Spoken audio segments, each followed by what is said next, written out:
Hello everyone, very good morning.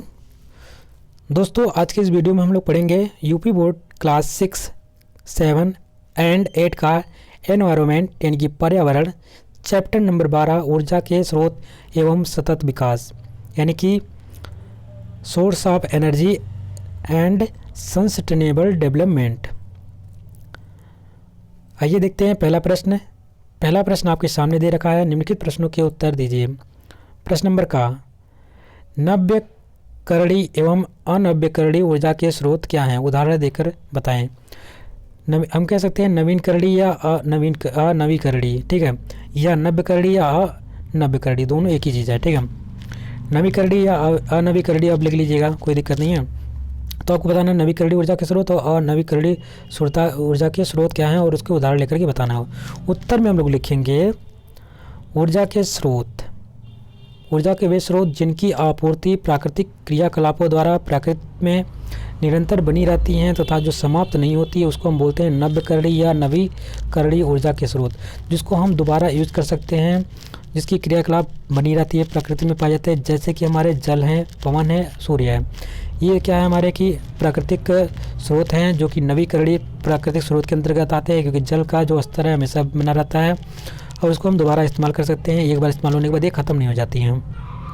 पवन ऊर्जा है, एक बार इस्तेमाल होने के बाद खत्म नहीं हो जाती हैं। सूर्य हमारा है, एक बार इस्तेमाल होने के बाद खत्म नहीं हो सकता है।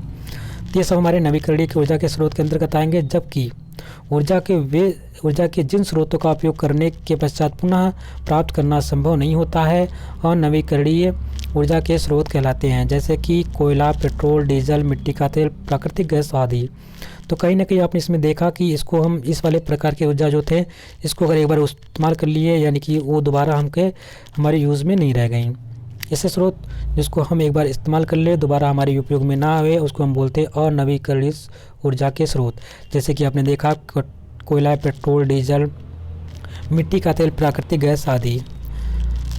प्रश्न नंबर खा है जैव गैस से आप क्या समझते हैं? उत्तर में लिखेंगे ग्रामीण क्षेत्र में गोबर तथा कृषि अपशिष्ट सरलता से उपलब्ध होते हैं। कुछ समय पूर्व तक इन्हें सीधे जलाकर ऊर्जा प्राप्त की जाती थी, किंतु इससे वायु प्रदूषण होता था और ऊर्जा की हानि भी होती थी। अतः अब इनके द्वारा उत्तम गैसीय ईंधन प्राप्त किया जाता है। इन्हें हम बोलते हैं बायोगैस या जैव गैस कहते हैं। तो आपने जाना बायोगैस और जैव गैस क्या होता है। जो हमारे गोबर से बने हुए उत्तम तकनीकी से जो हम ईंधन प्राप्त करते हैं, जो हमारे गोबर से गैस बनी होती है, उन्हीं को हम बोलते हैं बायोगैस। प्रश्न नंबर गा है इको फ्रेंडली तकनीकी को उदाहरण सहित समझाइए। इको फ्रेंडली तकनीकी क्या है, इको फ्रेंडली टेक्निक क्या है, उसके उदाहरण देकर के समझाना। उत्तर में लिखेंगे पर्यावरण की सुरक्षा को ध्यान में रखकर तैयार की गई तकनीकों को हम क्या बोलते हैं, इको फ्रेंडली तकनीकी। यानी जो हमारे पर्यावरण को प्रदूषित ना करे, हमारे पर्यावरण को हानि ना पहुँचाए, हमारे पर्यावरण को कोई डिफेक्ट ना करे, उसको हम बोलते हैं इको फ्रेंडली, ठीक है। जैसे कि कारखानों की चिमनियों में धूम अवक्षेपक लगाना, जो हम चिमनी लगाते हैं तो उसके ऊपर एक धूम अवक्षेपक लगा देते हैं, ये कहीं ना कहीं हमारा इको फ्रेंडली होता है। ईंट भट्टे की चिमनियों के ऊंचाकरण से यहाँ पे करना लिख लीजिएगा, ऊंचा करना, कुछ चीज़ें यहाँ पे गलत लिखी रहती हैं। ईंट भट्टे की चिमनियों को क्या करना है, ऊंचा करना। बैटरी चालित वाहनों का प्रयोग करना, कहीं ना कहीं ये भी इको फ्रेंडली है। कारखानों के आसपास पौधारोपण करना, ये भी आपका इको फ्रेंडली के अंतर्गत आएगा। यानी जो पर्यावरण को नुकसान ना दे उसको हम बोलते हैं इको फ्रेंडली। प्रश्न नंबर घा है ऊर्जा संरक्षण के उपाय लिखिए। ऊर्जा किस प्रकार से हम संरक्षित कर सकते हैं, उसके उपाय यहाँ पे लिखना। उत्तर में लिखेंगे ऊर्जा संरक्षण के उपाय, हेडिंग डाल लीजिएगा। पहला पॉइंट यहाँ पे है मोटरसाइकिल, स्कूटी या कार का प्रयोग तभी करें जब बहुत आवश्यक हो। इस प्रकार से हम ऊर्जा का बचत कर सकते हैं। दूसरा पॉइंट है जब आवश्यकता ना हो तो पंखे, बल्ब व अन्य विद्युत उपकरणों के स्विच को हम क्या कर दें, बंद कर दें। अनावश्यक हम बिजली का उपयोग ना करें, इससे हम ऊर्जा को बचा सकते हैं। पॉइंट नंबर 3 है जहाँ तक संभव हो थोड़ी दूर जाने के लिए पैदल चले या साइकिल से जाएं, या ऐसा करना स्वास्थ्य के लिए भी हितकर होता है, इससे हमारी एनर्जी बचती है। पॉइंट नंबर अगला है यदि संभव हो तो सोलर कुकर, सोलर लालटेन व सोलर पंप आदि का प्रयोग करें। अगर आपको संभव हो सके तो ये सब चीज़ों का इस्तेमाल करें, कम से कम बिजली का इस्तेमाल करें। अगला पॉइंट है सामान्य बिजली के बल्बों के स्थान पर CFL, प्रेजेंट टाइम तो LED आ गया है। CFL कॉम्पैक्ट इसको बोलते हैं, इसका फुल फॉर्म होता है कॉम्पैक्ट फ्लूकरेसेंट लैंप अथवा LED, इसको लाइट एमिटिंग डायोड के नाम से जानते हैं, का उपयोग करने से अपेक्षाकृत अधिक प्रकाश मिलता है और ऊर्जा की बचत होती है। इनसे क्या होता है, प्रकाश भी अधिक होता है, हमें मिलता है, साथ ही हम एनर्जी बता सकते हैं, बिजली की खपत भी कम कर सकते हैं। पॉइंट नंबर अगला है भोजन बनाने से पहले दाल चावल आदि पदार्थों को कुछ समय तक भिगो कर रखना चाहिए एवं ढककर पकाना चाहिए। अगर आप भोजन पका रहे हैं तो इस प्रकार से आप गैस का बचत कर सकते हैं। जो हमारे खाद्य पदार्थ है उसको कुछ से जो भिगोने वाले हों उसको पहले से भिगो दें थोड़ा समय पहले से, और उनको जब पकाएं तो ढक करके पकाएं, इससे हमारी ऊर्जा में बचत होगी। प्रश्न नंबर 2 है हमारे सामने, इसमें दे रखा है सही विकल्प के सामने बने वृत्त को काला कीजिए। इसमें से जो सही विकल्प होगा, यानी कि ये प्रश्न के 4 ऑप्शन दे रखे हैं जिसमें से एक ही विकल्प सही होगा, 4 विकल्प दे रखे हैं जिसमें से एक ही विकल्प सही होगा, और जो विकल्प सही है उसके सामने गोला बना हुआ है, उस गोले को आपको भर देना है। जैसे पहला प्रश्न यहाँ पे पूछा गया है जलाने पर पर्यावरण को सबसे कम प्रदूषित करने वाला ईंधन कौन सा है। अगर मान लीजिए जलाने से हम जलाते हैं तो कौन सा ऐसा ईंधन है जिसको जलाने से सबसे पर्यावरण में सबसे कम पर्यावरण को सबसे कम प्रदूषित करेगा। आप कोयला इस्तेमाल करेंगे, कोयला क्या कम करेगा? बिल्कुल नहीं। आप मिट्टी का तेल इस्तेमाल करेंगे, ये प्रदूषित कम करेगा? बिल्कुल नहीं। लकड़ी इस्तेमाल करेंगे, कम करेगा? बिल्कुल नहीं। लेकिन अगर आप LPG का इस्तेमाल करते हैं तो कहीं ना कहीं यहाँ पे प्रदूषण की मात्रा बहुत कम होती है। यानी इसके सामने हम इस गोले के सामने हम क्या करेंगे, काला इस गोले को भर देंगे। प्रश्न नंबर खा, वाहनों को चलाने के लिए न्यूनतम प्रदूषण वाला ईंधन है। जो वाहन को चलाने के लिए सबसे कम प्रदूषित करे कौन सा ईंधन है? पहला डीजल, क्या डीजल में है? क्या पेट्रोल में है? क्या मिट्टी के तेल में है? नहीं, ये सब तीनों तो नहीं हो सकते हैं। अब बचा चौथा आपका प्रश्न नंबर ऑप्शन नंबर का CNG गैस, यानी कि कॉम्प्रेस्ड नेचुरल गैस जो हमारा है वो वाहनों के चलाने के लिए न्यूनतम प्रदूषण वाला ईंधन है। इसके सामने आप काला कर दीजिएगा या सही का निशान लगा दीजिएगा। प्रश्न नंबर का LPG में पाई जाने वाली मुख्य गैस कौन सी? Very important, very very very very important, बहुत बार एग्जाम में पूछा गया है। ये बताना है आपको LPG गैस में पाई जाने वाली मुख्य गैस कौन सी है।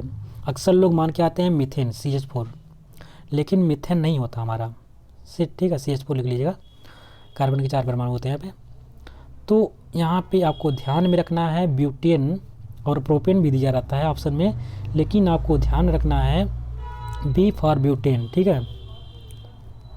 तो LPG गैस में पाई जाने वाली सब मुख्य गैस कौन सी होती है? हमारी ब्यूटेन होती है, ना कि मेथेन होती है, ना कि हाइड्रोजन होती है, ना कि ऑक्सीजन होती है। तो ये 3 तो हो नहीं पाएंगे और राइट आंसर हो जाएगा आपका ब्यूटेन। लेकिन आप लोग कन्फ्यूज होते हैं, प्रोपेन में हो जाते हैं, क्योंकि 3 ऑप्शन ये ज़्यादातर दिया भी रहता है, मेथेन दिया रहता है और ब्यूटेन दिया रहता है। तो आप या तो प्रोपेन मार के आते हैं या तो मेथेन मार के आते हैं, लेकिन ब्यूटेन को नहीं बताते हैं, इसलिए ब्यूटेन को ध्यान में रखना है। ब्यूटेन पाई जाती है, ब्यूटेन को आप याद कर लेंगे। प्रश्न नंबर घ, निम्नलिखित में कौन सा नवीकरणीय ऊर्जा के स्रोत है? नवीकरणीय ऊर्जा के स्रोत कौन होते हैं? जिनको हम रीयूज कर सके, ऐसे स्रोत जिसको हम रीयूज कर सके वो क्या कहलाते हैं? हमारे नवीकरणीय, यानी रिसाइकिल हो सके, वो हमारे नवीकरणीय ऊर्जा के स्रोत के अंतर्गत आते हैं।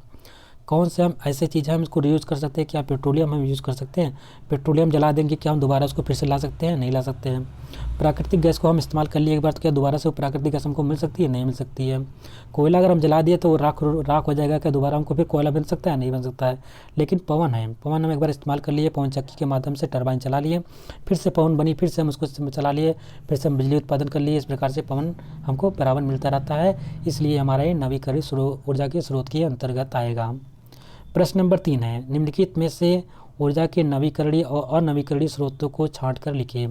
यहाँ पे आप बताना है कौन से नवीकरणीय स्रोत है, कौन से अनवीकरणीय स्रोत है। पहले तो आप हेडिंग डाल लेंगे नवीकरणीय स्रोत है, और नवीकरणीय स्रोत क्या होते हैं अभी हमने बता दिया, जिसको हम दोबारा इस्तेमाल कर सकते हैं। ऐसे ऊर्जा के स्रोत जिसको हम दोबारा पुनः इस्तेमाल कर सकते हैं उनको हम नवीकरणीय ऊर्जा के स्रोत कहते हैं। तो कौन कौन से इसमें से है? सूर्य का प्रकाश है, तो इसके सामने हम पहली बात सूर्य का प्रकाश लिख लेंगे। दूसरा हमारा क्या है?